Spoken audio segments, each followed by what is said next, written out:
Boa noite, pessoal. Nós hoje estamos iniciando o nosso estudo, fazendo o nosso estudo num horário diferente, né? Provavelmente esse horário da quarta-feira terá que ser alterado, né? Já que as atividades vão se reiniciar.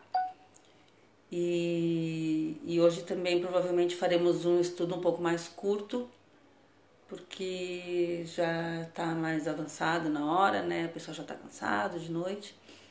Então, nós vamos, como de hábito, vamos iniciar fazendo uma prece de abertura, rogando a Deus, rogando a Jesus, a todos os nossos amigos espirituais. Abençoe a todos, que nos protejam, nos iluminem, nos fortaleçam, nos equilibrem, para que nós possamos, ao término dessa atividade, estarmos bem melhores do que quando iniciamos. Boa noite, pessoal. Kiki, Neiva, Síria, Tati, Magali, já vi vocês ali. Então, espero que estejam todos bem. Estou com bastante saudade de todos. De uns eu já matei a saudade hoje, mas a maioria de vocês está me fazendo bastante falta. Síria, querida, tudo bem? Bom, o nosso tema de hoje, seguindo lá na nossa sequência, Eliette, Dani, é a obediência e a resignação. Então, nós vamos iniciar, é um tema bem interessante, que normalmente quando eles falam obediência e resignação, a gente fica pensando assim, eles trazem essas coisas assim como se a gente não soubesse, né? Como se a gente não soubesse do que eles estão falando. A gente sabe o que é obediência, a gente sabe o que é resignação, mas lembremos sempre que os espíritos superiores, eles não são prolixos, eles não falam demais. Quando eles colocam alguma coisa, porque realmente aquilo é importante. Oi, Cris, o que dá? É porque aquilo realmente é importante, nós precisamos daquilo para a nossa orientação. Então vamos ver o que eles colocam aqui em relação à obediência e resignação. A doutrina de Jesus ensina sempre... Oi, Alze. Vandinha. A doutrina de Jesus ensina sempre a obediência e a resignação. Duas virtudes companheiras da doçura, ambas muito ativas. Então veja bem, normalmente a gente imagina que ser obediente é dizer sim, sim, sim, sim, né? Ser resignado é aceitar e ficar em silêncio, quietinho. Eles já começam a desmistificar isso aqui, logo no início do texto. Ele diz que são ambas virtudes muito ativas, tá? Embora os homens erradamente as confundam com a negação do sentimento e da vontade. Então veja bem, obediência e resignação não significa que a pessoa não vai nunca reagir, que a pessoa vai estar sempre quietinha, que a pessoa vai estar sempre... Que existe uma diferença entre você ser dócil e você ser subserviente. Existe uma diferença entre você ser resignado e você ser conformado. Então vejam bem, a princípio, o que a gente imagina? Que resignação ela entra em relação a coisas que nós ainda não podemos modificar. Isso não é se conformar.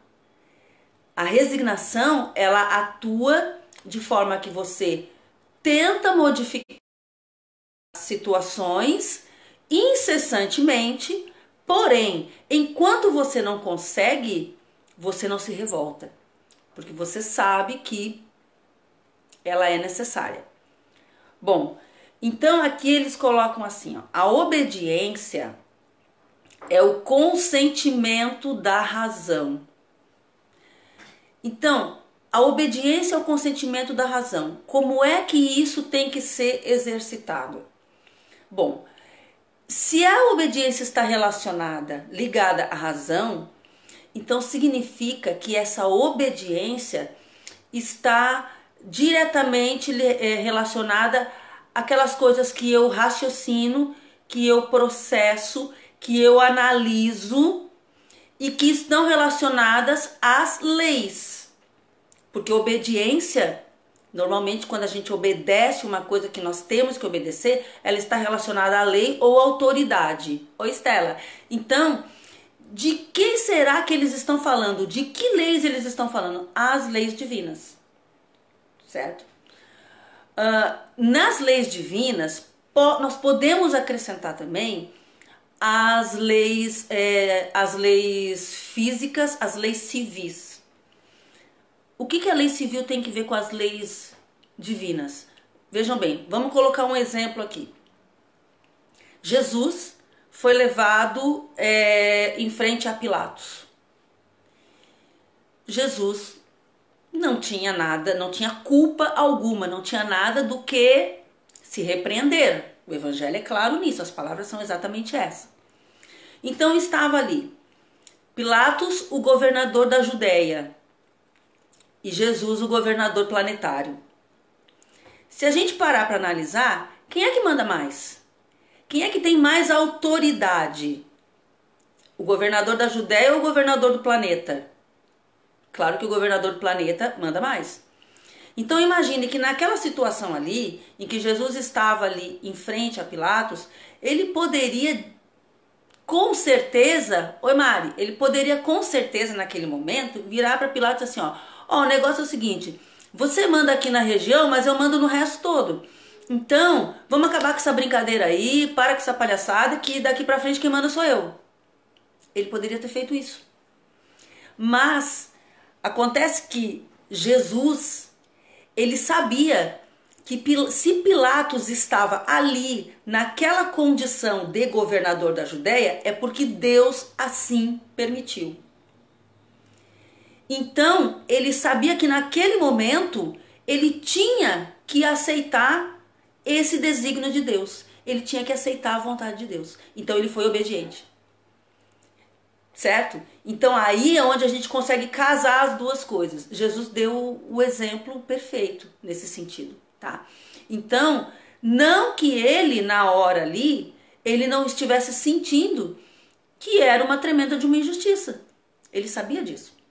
Mas ele aceitou que as coisas teriam que se desenrolar, até porque ele já sabia o roteiro todo, né? Ele já conhecia o roteiro. Então ele não enfrentaria ali, boa noite, Carla, ele não enfrentaria ali a autoridade, tá? Que havia sido investida também por Deus, tá? Aquela criatura, certo? Então, a obediência é o consentimento da razão. Nós precisamos racionalizar as coisas, nós precisamos compreender os processos das coisas, tá? Para que nós possamos ter essa obediência às leis, a qualquer lei. Então, é o mínimo para que nós possamos ter tanto uma passagem segura e honrada, e ética, e honesta e coerente no plano terreno, como também para que nós possamos ter essa passagem segura durante toda a nossa vida de espírito. Porque em todo lugar onde nós estivermos, sempre vai haver uma hierarquia a ser respeitada. Seja ela física ou seja ela espiritual. Então em todo lugar vai ter uma hierarquia.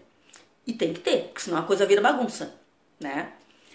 E eles dizem que a resignação é o consentimento do coração. Então, veja bem, a resignação é aquilo que eu, naquele momento, o que é que a minha emoção me diz? Que eu não gosto daquilo. A resignação me diz, eu sinto que para mim não está bom. Eu não estou contente com isso. Eu não estou feliz com isso. Eu não gostaria de estar vivendo essa situação. Mas a resignação me diz, olha, isso é necessário. Isso tem um propósito. Então a resignação, ela é o consentimento do coração, porque ela nos diz, ela nos fala que nós precisamos, ao mesmo tempo que nós vamos tentando resolver as situações, nós também temos que ter a confiança de que todas as dificuldades têm um propósito educativo. De que nós estamos aprendendo algo com isso. Isso é bem importante que a gente compreenda. Que toda dificuldade está tentando nos ensinar algo. lembrando sempre, a gente sempre acaba caindo na justiça das aflições, né? Porque é que se passa por aflições? Porque somos espíritos rebeldes. Porque nós estamos sempre cometendo novos erros e novos erros e novos erros. Enquanto a gente comete erro, a gente passa por aflição. Porque é a roda do karma. A hora que a gente sai disso, para de cometer os erros e a gente começa a enveredar pelo caminho da virtude, automaticamente as aflições tendem a murchar, começam a diminuir. Então, a gente pode de repente se perguntar assim, por que é que tem pessoas que sofrem mais do que outras, mas elas são tão boazinhas? Ó, alguma coisa tem, algum propósito tem ali, alguma lição precisa ser aprendida. Enquanto a lição não for aprendida, a pessoa não para de repetir a lição. Isso é uma das poucas regras que são gerais, tá? No plano espiritual. Lição que é aprendida não precisa ser repetida. Então quanto antes a gente entender isso, melhor para todo mundo.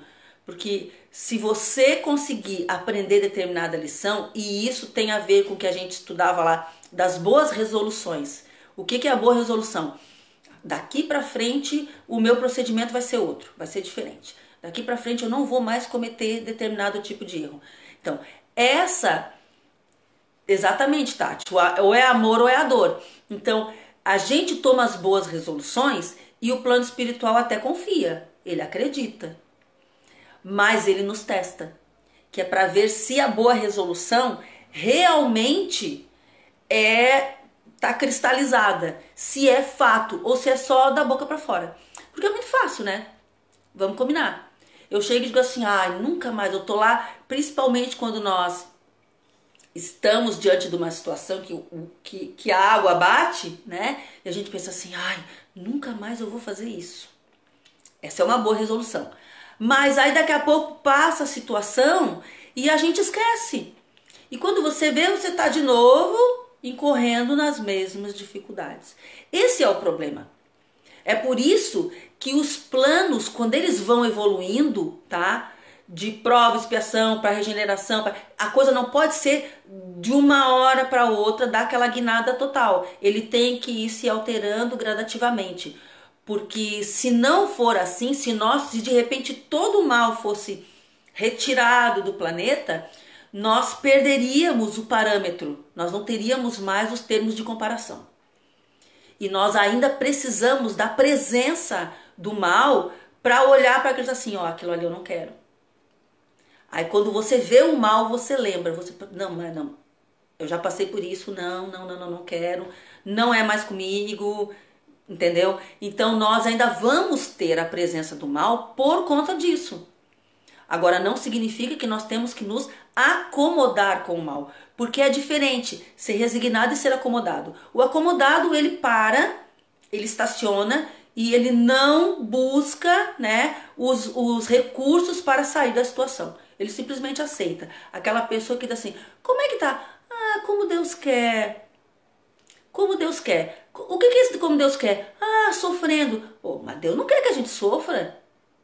Da onde que a pessoa tirou essa ideia que Deus quer que a gente sofra? Será possível que Deus é essa pessoinha assim, sádico, sabe, com os marionetes segurando? Como, gente? Não é isso. Deus não ganha nada com o nosso sofrimento. Deus não se satisfaz vendo a nossa aflição. Pelo contrário, quanto menos nós sofrermos, quanto mais nós progredimos, quanto mais nós nos fortalecemos, mais Deus fica contente, porque é isso que Ele quer. Ele deseja que nós sejamos criaturas autônomas, né? Então, a questão é basicamente essa. Nós precisamos ter essa consciência de que Deus não deseja o nosso sofrimento. Então, quanto mais a gente vai evoluindo, quanto mais a gente vai, sabe, se aperfeiçoando, mais ele está assim, mais nós nos aproximamos do ideal que ele criou para nós. Então, eles colocam que ambas, a obediência e a resignação, são forças ativas, pois carregam o fardo de provas que a revolta insensata deixa cair por terra. Então veja só, eles colocam aqui que quando a pessoa se revolta, tá? Ela deixa cair por terra, tá? Todas as forças ativas. E já a resignação e a obediência, elas mantêm a pessoa firme. Elas mantêm a pessoa firme no seu propósito. É importante que a gente tenha esse raciocínio de que se nós não sofremos por acaso, mas ao mesmo tempo não é um acaso o nosso sofrimento, mas também não significa que nós tenhamos que aceitar esse sofrimento como algo do qual nós não temos como sair, como uma armadilha. Não. Nós podemos deixar de sofrer. Nós podemos ser pessoas mais felizes. Nós temos o direito. Tanto que quando Jesus dizia que a felicidade não é desse mundo, ele colocava no seguinte: não quer dizer que a pessoa não possa ser feliz neste mundo. Significa que nós não encontraremos a felicidade nas coisas da matéria, nas coisas deste mundo. Então, se você estiver procurando a felicidade no carro novo, eu estou feliz porque eu comprei o carro novo. Se nós estivermos felizes porque conseguimos comprar o carro novo, é legal? É legal. Mas isso vai durar quanto tempo? Dura o tempo da novidade. Porque daqui a pouco ele fica velho, a gente já quer um melhorzinho, ou a gente, já começa a pensar numa outra coisa. Não tem problema nenhum a gente querer adquirir, a gente querer um conforto, você trabalhar e ter direito àquilo, tá tranquilo. Mas é importante saber que a nossa referência de felicidade não é isso. A felicidade está naquelas coisas que nós conseguimos carregar conosco. Esses são os verdadeiros tesouros. Então Jesus diz assim, olha, a felicidade não está nas coisas desse mundo. Se você está achando que a felicidade está na reforma da casa, que é bom, tá ruim, tem que arrumar, arruma. Mas não pensa que aquilo ali é a felicidade. Porque a felicidade é o cultivo das virtudes, é o progresso moral, é o fortalecimento espiritual. São todas essas coisas que a gente consegue, amealhar aqui, e que quando a gente desencarna, quando a gente retorna para o plano espiritual, a gente carrega junto. Então tudo que vai ficar aqui, nós não podemos apostar a nossa felicidade nisso. Aliás, nós não podemos nem apostar a nossa felicidade no outro. Vocês já pararam para pensar nisso? Uma pessoa que diz assim, eu não sou feliz sem o outro. Olha que coisa perigosa. E se o outro te abandona? Acabou tudo? Então nós precisamos construir a nossa felicidade sobre vários pilares. Então nós temos que ter a nossa felicidade com base na nossa família, com base no nosso trabalho, nas nossas realizações, nos nossos amigos, com base na nossa religiosidade, na nossa espiritualidade. Então são vários pilares onde nós sustentamos a nossa felicidade, porque quando um deles ruir, os demais nos sustentam. Então nós não podemos simplesmente pegar e apostar toda a nossa felicidade, todas as nossas fichas em um pilar só. Porque a hora que nós ficarmos sem ele, e aí? Como é que fica? Como é que você segue? Como é que você prossegue? Como é que você toca a sua vida se você perder?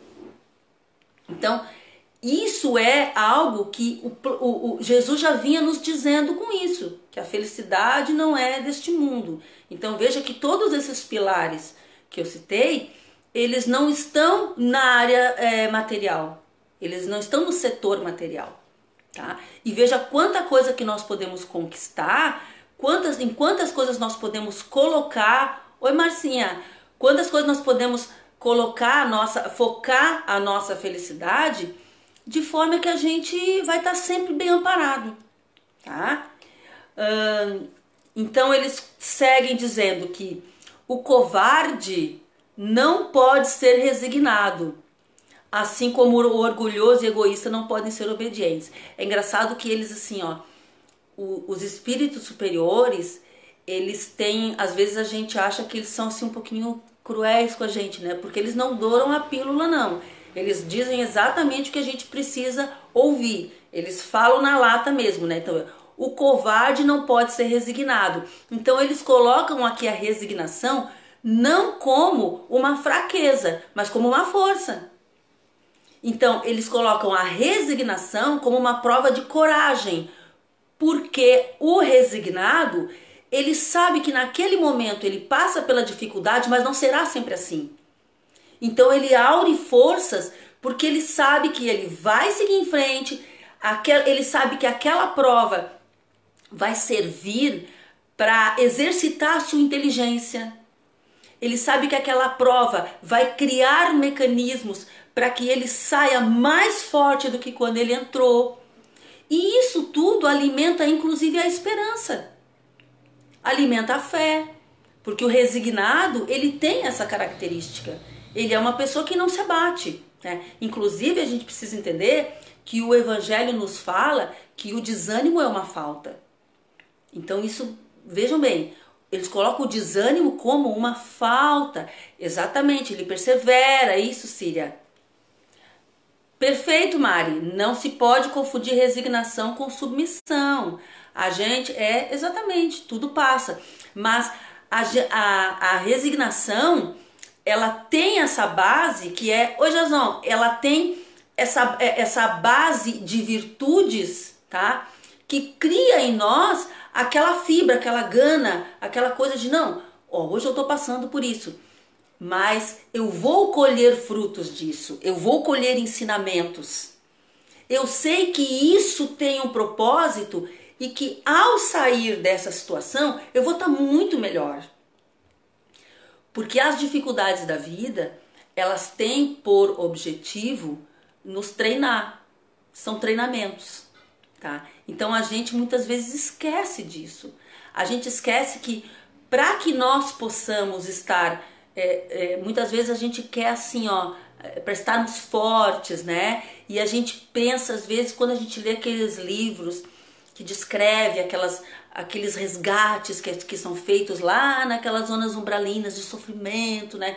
E a gente olha assim, pá, que legal, olha só aqueles socorristas que eles vão lá e pegam aquelas pessoas e iluminam e levam e não sei o que.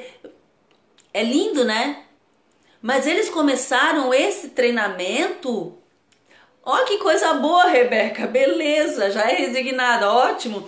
Então, eles começaram esse treinamento aqui no plano físico. Eles não começaram lá. Então, muitas vezes a gente acha super lindo, e é realmente esse trabalho dos socorristas, tá? Mas o treinamento começou aqui. Vocês querem ver um exemplo? É importante para que a gente receba alguma tarefa do plano espiritual, que a gente conheça as cores da tarefa. Então, vejam bem, uma pessoa que desencarna no mar, ela será socorrida por pessoas, por socorristas, que desencarnaram no mar. Uma pessoa que desencarna de acidente, numa estrada, então um acidente de carro, por exemplo, ela será socorrida por pessoas que passaram por aquela dificuldade. Então vejam bem que o plano espiritual, ele faz isso. Então pense assim, quais são as dificuldades pelas quais eu passo hoje? Essa dificuldade está te treinando para alguma coisa. Então veja bem, se você... Roberto, eu estou passando por uma depressão, né? Hoje em dia quase não tem. Então imagine assim, quem são os espíritos, tá? Que futuramente estarão socorrendo aquelas pessoas que estão passando por momentos de depressão. São pessoas que conhecem essa dor. Quem são os espíritos que socorrem os suicidas? São espíritos que sabem, conhecem todo o processo, inclusive ali intuindo para que as pessoas não se suicidem. Porque eles conhecem os danos causados, os desdobramentos daquele ato. Então eles estão ali socorrendo, amparando, para que a pessoa não passe por aquele sofrimento. Então, todas as dificuldades pelas quais nós passamos, elas estão nos treinando para a vida. Se a gente parar para pensar nisso, todas as dificuldades já estão valendo alguma coisa, não é? Maravilha, né? Maravilha. Isso aí, Cília. Você tá cumprimentando a Rebeca porque a resignação é uma virtude abençoada. Totalmente. Ele é aquele que não desiste. O resignado é aquele, sabe, o brasileiro não desiste nunca. Mas é isso aí. Nós passamos por dificuldades, mas eu compreendo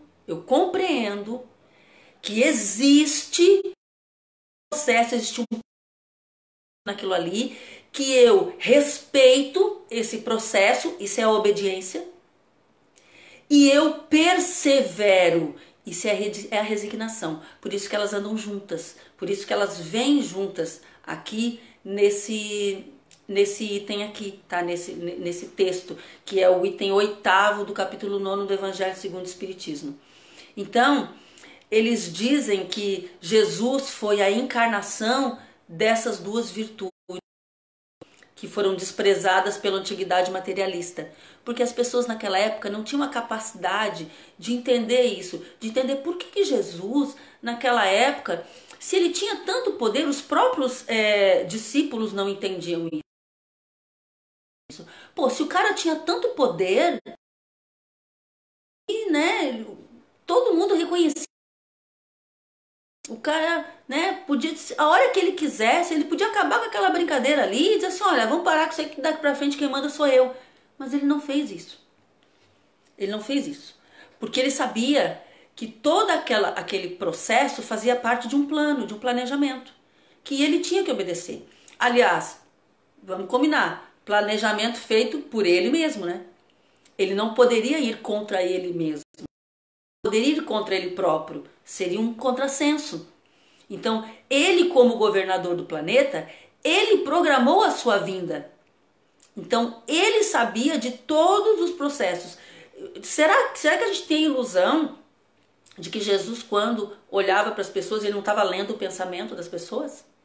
Nós temos essa ingenuidade de achar que ele olhava para a pessoa e não sabia que, esse quer me matar, esse quer esse quer me enganar, esse quer...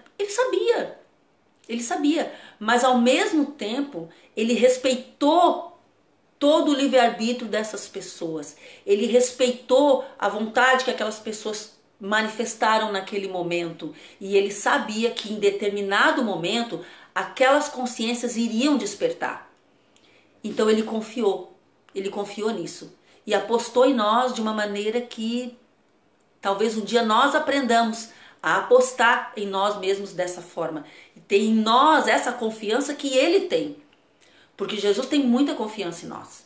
Tá? Isso é indiscutível. Porque tanto que ele diz, olha, vocês podem fazer o que eu faço e ainda mais, muito mais. Porque ele já estava antevendo todo o nosso progresso evolutivo, toda a forma como nós iríamos ainda evoluir muito mais. E não só poderíamos o que ele podia naquele momento, mas de toda a evolução que ele ainda alcançaria. Porque todos continuam evoluindo. Jesus também continua evoluindo. Todos, a evolução é infinita para todos os espíritos. Então ele dizia que ele veio num momento em que a sociedade romana perecia nas fraquezas da corrupção. Mudou muita coisa? Vejamos bem. Mudou tanta coisa assim de lá para cá. Hoje em dia a sociedade não é uma sociedade corrupta. Hoje em dia nós não estamos presenciando a corrupção. Nós presenciamos corrupção em todas as camadas, tá? E de todas as formas possíveis. Desde as mais altas, né? Em alto escalão, até as pequenas. E que muitas vezes a gente finge que não vê, a gente faz vista grossa, ou a gente tolera, ou às vezes até a gente comete. Então, essa situação aqui nós precisamos acompanhar o raciocínio de Jesus, porque ele diz assim, ó, que ele veio no momento da corrupção e ele veio fazer brilhar no seio da humanidade abatida os triunfos do sacrifício e da renúncia carnal. Bom, então veja só, ele veio para fazer no seio da humanidade abatida, os triunfos do sacrifício. Nós nunca precisamos ouvir tanto isso, né?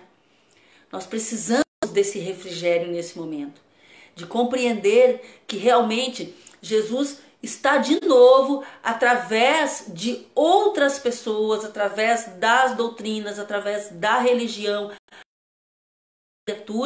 nos trazendo de novo, tá? Essas verdades que são o triunfo do sacrifício, ou seja, todo sacrifício que você fizer, que nós fizermos, ele será recompensado.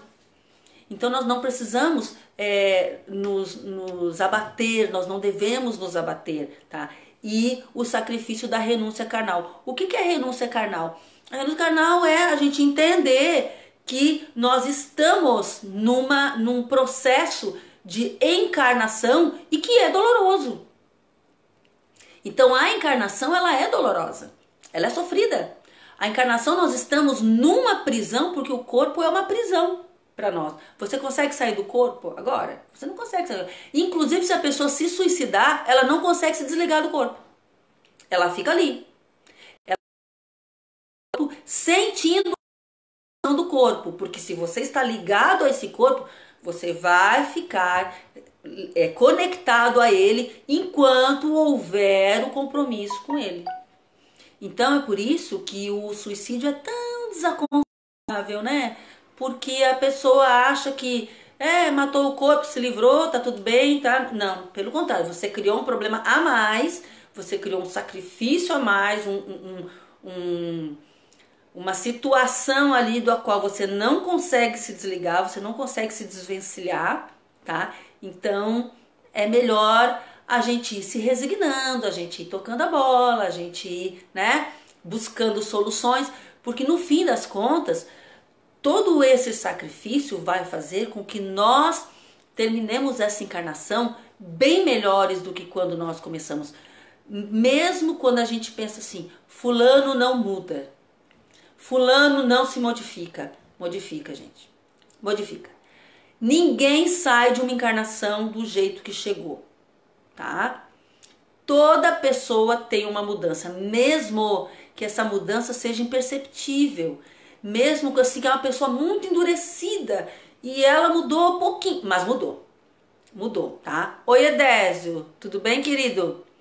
Então, eles dizem que assim, cada época é marcada pelo cunho da virtude ou do vício, que deve salvá-la ou perdê-la. Então, aqui eles fazem uma advertência. A virtude de vossa geração é a atividade intelectual. Então, a gente lembra que lá no finalzinho do Evangelho, no texto que fala sobre a ventura da prece, eles nos chamam de apóstolos do pensamento. Isso é muito significativo, gente, porque, veja bem, ser apóstolo do pensamento significa que nós estamos, a nossa atividade, as nossas tarefas são tarefas intelectuais. Tanto que você pode ver que até na área mediúnica, a gente pode observar que os efeitos físicos, eles estão cada vez mais raros. Cada vez mais a mediunidade, ela é tomada pelos efeitos intelectuais. Por quê? Porque nós já estamos num estágio de maturidade que nós já conseguimos aceitar que há os dois lados, há os dois planos, eles se interrelacionam, não precisamos ficar o tempo todo assistindo, tendo provas físicas disso. Não, a gente já tem maturidade para aceitar que o mundo não pode ser só isso aqui que a gente está vendo. O mundo não pode ser, a vida não pode ser só isso aqui que a gente consegue pegar. Tem que ter algo mais. Esses questionamentos já fazem com que a gente alcance esse nível de raciocínio. Então, ele diz que a virtude da nossa geração é a atividade intelectual. E nós vemos, principalmente nessa geração que está nascendo aí, que a atividade intelectual deles é ainda superior à nossa. Mas, vejam, seu vício é a indiferença moral. O que é a indiferença moral? A indiferença moral é quando a pessoa se acostuma com o erro, se acomoda com o erro, e aquilo passa a não nos chocar mais. Então nós precisamos ter muito cuidado com isso. Nós precisamos ter cuidado quando a violência se banaliza, quando nós não nos chocamos mais com a violência, quando os grandes erros não nos comovem mais, quando o sofrimento não mexe mais conosco, quando nós estamos nos endurecendo, tá, diante de todo o sofrimento. O próprio Evangelho diz que nós temos que ter o cuidado para que a iniquidade não resfrie a nossa caridade. Que é tipo assim, o mundo é assim mesmo, o mundo é isso aí mesmo, não tem o que fazer, entendeu? Então isso é indiferença moral. Então nós não podemos cair nessa armadilha. Se nós temos a atividade intelectual como virtude, essa atividade intelectual tem que funcionar para reforçar os nossos valores morais. Então nós não podemos largar os nossos valores morais. Então o erro existe, mas nós não podemos nos acomodar com ele. Quando as pessoas erram, a nossa atitude deve ser de compaixão, mas também de educação, de orientação. Se a pessoa não quiser seguir a orientação, aí já não é problema nosso. Mas nós não podemos nos conformar. E da mesma forma conosco. Nós temos que ser exigente conosco.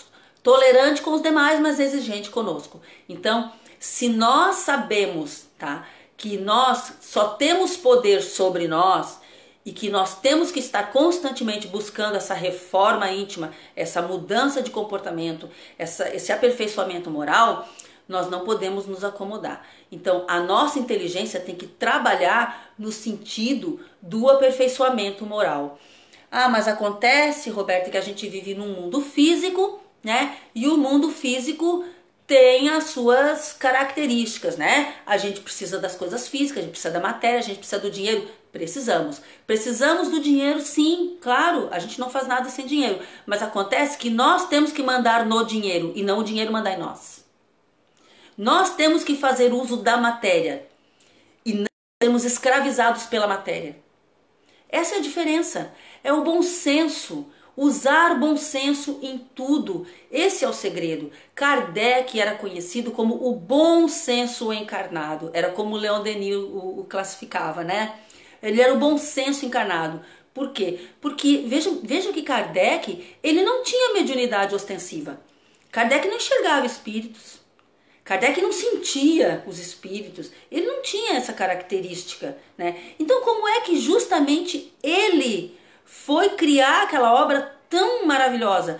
Exatamente porque ele tinha uma inteligência muito peculiar, muito grande, e ele usou o bom senso, e ele tinha um senso moral muito depurado.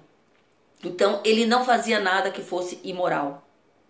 Então ele era muito firme nisso, ele não abria a mão. Então nós precisamos entender isso, que existem coisas no erro, tá, que são negociáveis e coisas que são inegociáveis.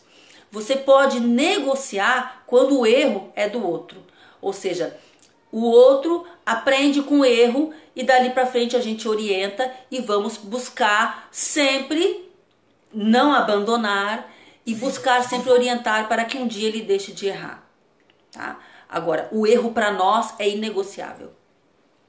Aquilo que nós sabemos que moralmente está errado é inegociável. E isso é na nossa vida, em toda a nossa vida. Se nós vamos fazer alguma coisa e sabemos que aquilo está errado, então nós precisamos ter a fortaleza moral de resistir e não fazer. Mesmo que porque o que é que o Evangelho diz? Como é que é a fala de Jesus em relação a isso? Em todas as parábolas, né? Tem uma específica que é muito interessante, que ele diz: como foste fiel nas pequenas coisas, te concederei, te confiarei as grandes. Então vai chegar um dia que nós seremos espíritos que receberemos grandes responsabilidades. Como Jesus hoje, ele é o governador do nosso. Mas ele começou com coisas pequenas. Ele também começou lá no almoxarifado, entendeu? Então, mas ele foi galgando degraus, foi aprendendo, foi evoluindo, foi progredindo e foram dando para ele tarefas cada vez maiores. Hoje ele é o nosso Cristo planetário, mas ele um dia será um Cristo. Um dia ele vai governar toda uma galáxia. Ele também está evoluindo. Ele está buscando essa evolução. Você acha que ele não quer? Claro que ele quer. Por isso que ele falava pra gente assim, ó, podereis fazer o que eu faço e ainda mais. Porque ele já estava se imaginando já como Cristo galáctico e nós também um dia lá como Cristos galácticos. É isso que nos aguarda. Essa é a grande boa nova. É que nós temos todas as ferramentas para conseguirmos evoluir indefinidamente, infinitamente, grandemente. Seremos sim espíritos puros, seremos espíritos perfeitos, dominantes de todas as ciências, de tudo que há para se aprender. E depois, quando terminarmos essa escala evolutiva, segundo Humberto de Campos, nós iniciaremos uma nova escala espiritual, que é a escala crística, que é onde Jesus já está. E aí nós começaremos a ser co-criadores, mas isso é para uma outra oportunidade. Eu quero agradecer a paciência de vocês, terem me ouvido. Rogo a Deus, a Jesus e a todo o plano maior, que nos abençoe a todos, que nos protejam, que nos iluminem, que essas bênçãos se estendam e alcancem a todos aqueles que a nossa mente consegue alcançar, que Deus ampare e proteja todos aqueles que nos amam e nos apoiam, mas que Deus ampare igualmente, sem distinção, todos aqueles que ainda não nos amam e nos perseguem. Fiquem com Deus e até a próxima.